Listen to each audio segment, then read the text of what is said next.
Congolais na kati Afrique du Sud. Non, biso ba Congolais en Afrique du Sud vraiment yoyebi quand même. Mbogeza vraiment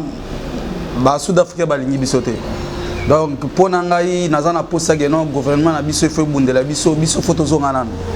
pas to bundi trop na mboko ba pesa biso mikanda te yoyebi. Donc ozo apply boulot ozo sentir que non document bien te arosale là donc bande comme ça bazola libanda pour le moment oyo moko yebi bakani combien en Afrique du Sud. Donc ils ont makambo le belate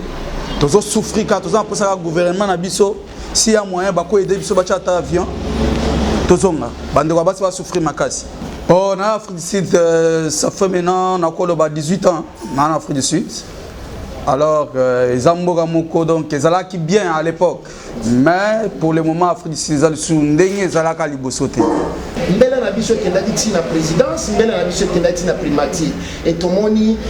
121 Congolais basilaki na bozonga, bakitaki na mboka Kinshasa na mokolo lobi. Ni les impressions na yo bana mwana mboka. Tomoni ba Congolais belé balobi basundoli bango, ba Congolais Girban, ba Congolais Western Cape en Mpumalanga PI, balobi gouvernement sundoli bango. Mais tomoni 121 personnes bazongi, si rebela ba Congolais o bazana kati ya mboka. Toza plus de na habité na opesa chiffre. Est-ce que le gouvernement a sali neti ba gouvernement musubi a échoué? Ni les impressions aussi ba Congolais bazongi. Ah ponanga gouvernement a échoué penza a échoué gouvernement a échoué donc tout ça na ba effort na biso parce que na façon de souffrance Afrique du Sud na ndeto mo ne ba Congolais bazo kendele c'est mieux tozonga na biso parce que non et simbate c'est mieux tozonga so il s'agit que non gouvernement sud-africain tche la biso ba avion tche la biso ba base tous obligés pour notre zone en biso. Les Bonabiso basant na Congo, bamiso basant na Zela, balobi que non, bango pe faut baya wa, balobi kuto savoir par rapport à Congo. Pe sa bango conseil ni baya to baya. Non ndeko. Conseil na kopesa ba frère nanga bazana libanda mboka na biso bazana Kinshasa. Ba bavana na bango kuna parce que loko malonga ezawati. Baoya kosani na parce que document malonga te ezana mboka oyo. Baoya kosani ni semia batika na bango kuna misale sebe na Congo. Muno moniste basomba ni wako etu batubamba ni masha mumene. Masangi bigola. Kono mako. Wasangi bigola. Kwetu. Baheshabu na abula kona shimuchilo basi. Ah moi bana mama papa nasangi bigola donc nzambia no lam. Timba komo ngai Junior Kande bato ba binga na ndenga Cape Town ba binga kombo Junior Salon.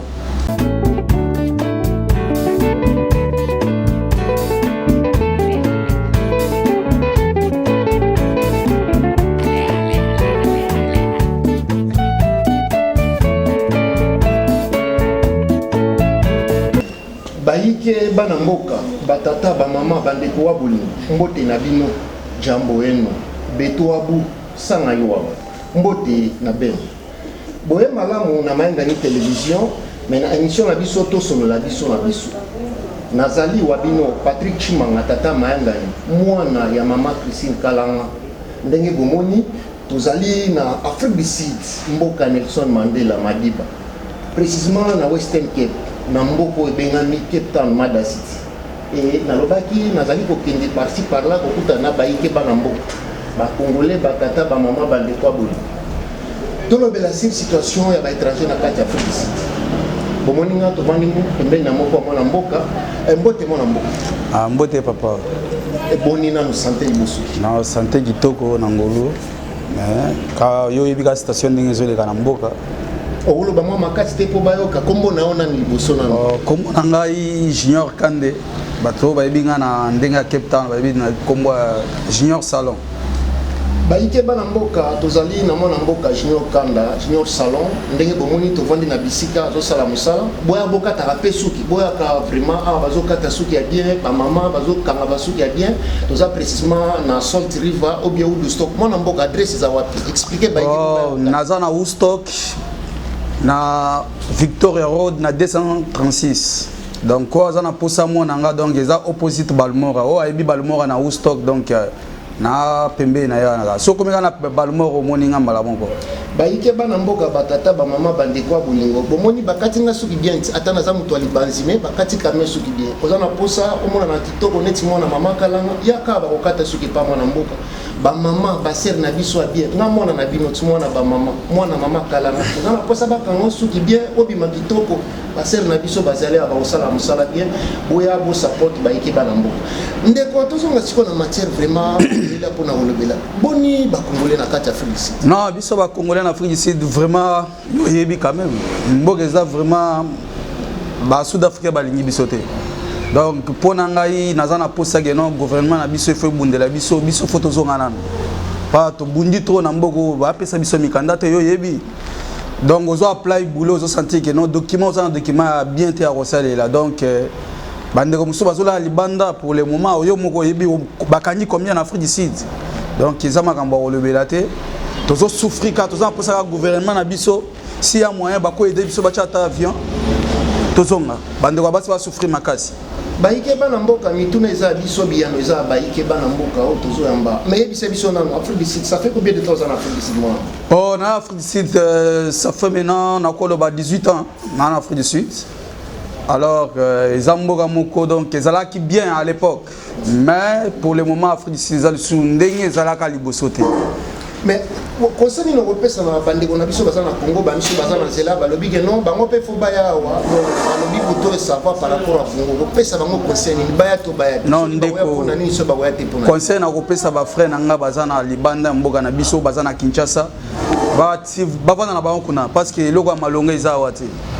baoya kosala nini parce que document malonga te eza na mboka oyo baoya kosala nini semia batika na bango kuna misale sebe na Congo Fatifa créer loko moko boye na ba communauté tout na ba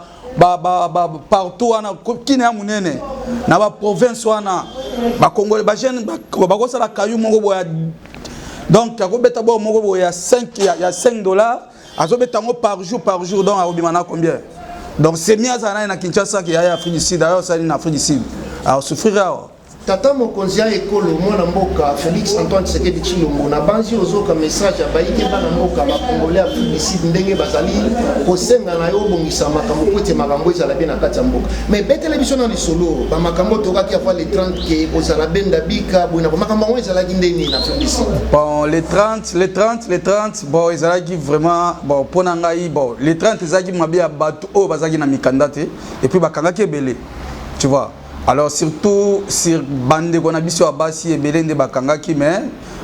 de ma côté mais nga côté nanga nazaki nanga pas mal nazalaki nanga pas mal mais et l'autre toujours senga que non gouvernement sud-africain yé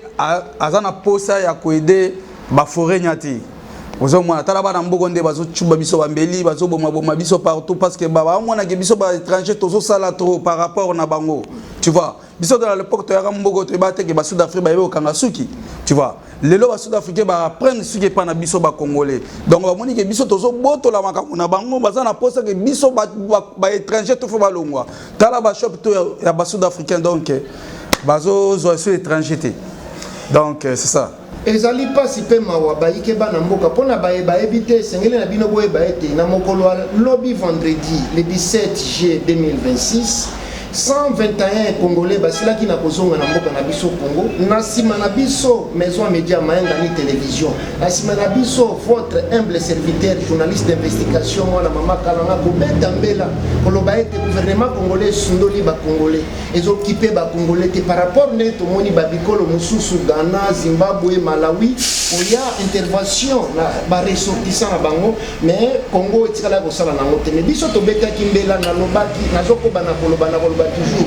mbela na biso kendaki tina présidence mbela na biso kendaki na primature et tomoni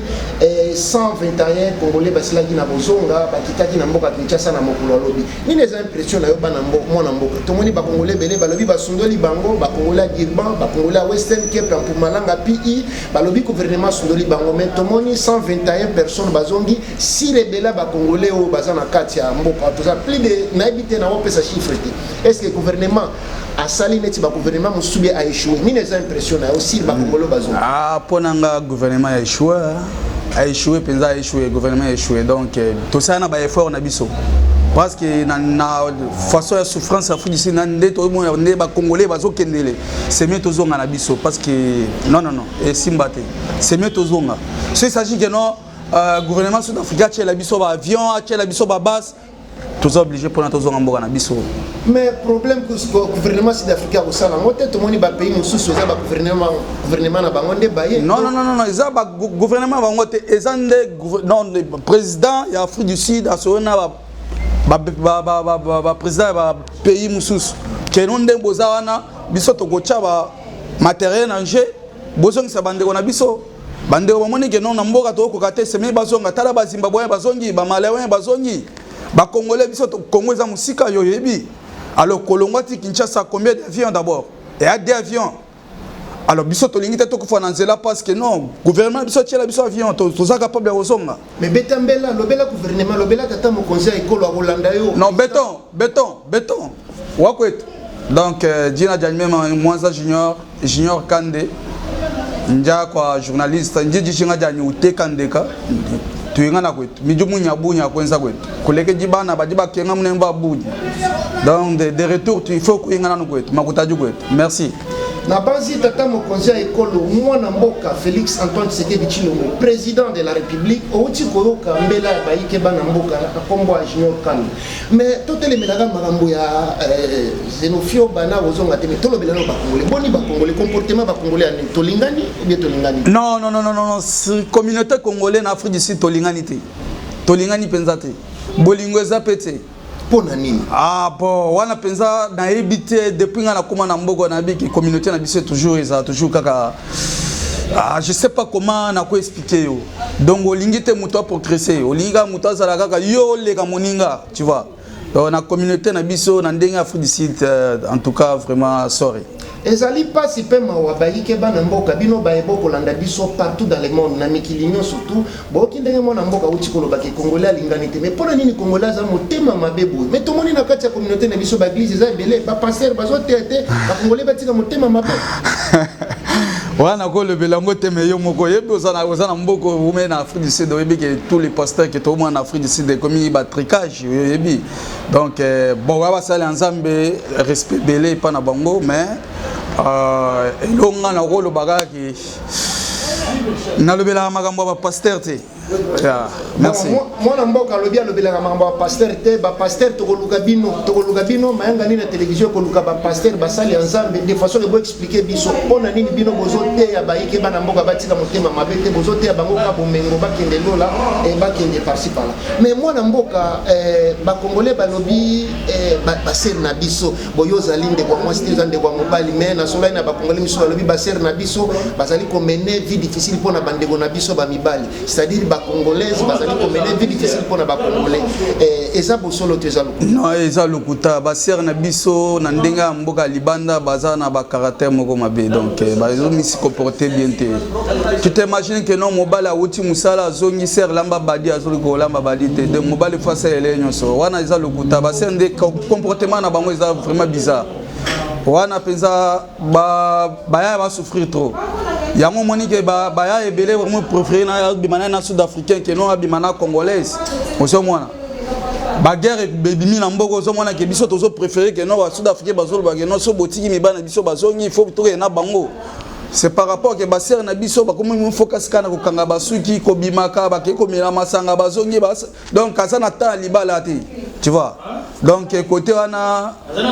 biso mibal to lingaka penza basi na biso mais basi na biso comportement des habientés ezali pasi pe mawa ngana za mwana ba mama kalangati do ba mama nde faut ba répondre na bisika ndeko na biso alobi na banzi bolandi ba émission songolo pakala ebele bazali koloba ndenge wana mais mwana mboka mais bandeko na biso mibali pe baza na problème minga bandeko na biso bazokanga ba photo na ba immeuble la minene na ba restaurant bazotinda bandeko na biso na Kinshasa bandeko na biso abasi et puis bandeko na biso bazokanisa ikoto basi ba réussir vie mais tango ba komia wa réalité ya photo na réalité ezate tango mosusu nazokotela ba mama te miso na zamona ba mama mais tango mosusu yango tende ko sala ke bandeko na biso abasi ba se comporter bon non ça cause pas même loin de là parce que na temps normal so commune na mboga mupa il faut ata yo moko so commune lelo il faut te te mata quelque part okanga photo elingi ça te no intimido te que no ya Afrique du Sud non non mais quand même en Afrique du Sud yo moko ça no ebige ya ba congolais baso ko ba Mercedes ya kitoko donc ça comprendre ah wana eza penza mutu so kangi normal pona ngai so ba lobela makambo kino congolais ke na immeuble moko boya kangi photo ata yo moko na mboka tu ya mupaya mutu to aza toujours libre ya kosala eloko posa na elingi donc wana eza nango eloko grave te c'est que sérieux moko amoni ke non garçon aza vrai ya de fona kumbe na garçon yo na kanga photo na tinda tokuta na ndenge ezalaka oyebi ba jeune belé ba voyager ba mikile na ba mwana tu vois donc c'est ça baike bana mboka tozo kende na suka to kangi mwana mboka na mkati ya musala ndenge bomone singili to pesi temps mais to alipoto le bela mwa mke mais avant to koma na suka ndeko junior mais mwa mbote okoloba na baike o batalo ko batalo partout na Amérique na Europe na Afrique partout nino okoloba na baike bana mboko baebi yo puis na Congo côté uti opesa bango mbote te ba mbote zanga kaka te donc ndenza boui donc na pesina no po ya botanga penza père nanga penza Michel Kande azana Canada bonjour mon père na terre na pesimer nanga Tasha azana États-Unis donc na pesima sananga Gelo Choix Rigosta donc tosugi wana Jansi mwana tata mwasi na Angola na Leli Kitoko bosani muya ya Masananga Dalva Maya Muya ya mboga huyu nazana mutu na wewe aza shinga wa kitete wenge tombera jamais de la terre Kitoko vraiment nakenda lombango na opesa mbote na ba congolais nyoso tu ya Bukavu ya Goma bandu kwangu ya Goma jambo wenu unajua kama mko mu situation moya mubaya par rapport à ba jamaa ba M23 na ba Rwandais bana occuper territoire yetu mais avec le temps si ni ça journaliste mnafanya kazi yangu ni ya kurappeler ba autorité bakamata na responsabilité yabo espérons que mambo yetu itakuwa bien na mtakuwa libéré Kongo itabakia moya haitakuwa divisé hata shiku moja bata tubama mo bajinanga moyo wenu au muno wa monistu basomba ni wako itu batubamba ni masha mumene nasangi bigola kono mako wasangi bigola kwetu baishabu na abula bona shimuchilo basi moi bana mama papa nasangi bigola donc nzambe anulamu timba kwa mancha chachi vraiment ngala bino tosuki a pona lelo bozala abonné bosabonné na Mayangani télévision bolandela pambate tozokende kolobela sir bozongi ya 121 congolais na kati ya Congo est-ce que gouvernement congolais a réussi gouvernement congolais a échoué ndeko uti kolobo madame premier ministre nani akosi excellence madame premier ministre aye awa ou bien à sa interview à l'objet non ambassade ebisaki déjà que non 1500 congolais basa enregistré déjà pour na kozonga na Congo selon madame premier ministre à l'objet 900 bazali volontaires et 600 bazali net mais akokamwa baike bana mboka batata ba mama bande kwa bolingo Congo azongisi kaka 121 donc sur 1500 bozu na bino 121 c'est pas même 121 c'était 120 mais et comme 121 il a dit 120 si quoi c'est 10 opesa bango combien gouvernement sud-africain gouvernement congolais éviter na opesa bango combien pour na nango 0 parce que na pesa ki bango D belé sur 10 c'est même 0 vraiment gouvernement congolais bozali très incompétent na matière bozongisa ba congolais ya Afrique du Sud na Congo comment fait-il na mboka libanda biso tokozanga eloko neti passeport na Afrique du Sud passeport ya combien à 150 rennes mais en dollars ça combien mais si quoi passeport comment fait-il passeport et là babengi identité est-ce qu'ambassade a servir bino a servir te lobela mais c'est non ba servir te parce que tika biso to souffrir pourquoi to souffrir makasi biso photos na ba document na mboka oyo pourquoi kaka peuple congolais balelaka partout non to continuer botika vraiment ezali pasi baike bana mboka batata ba mama bande fois bolingo ba congolais bazali kolela par rapport à musala malamu te ambassade eza kosala excellence John Yakeru ambassadeur ya République démocratique du Congo na kati ya République Afrique du Sud tozo beta mbela to kolobela to kokoba na koloba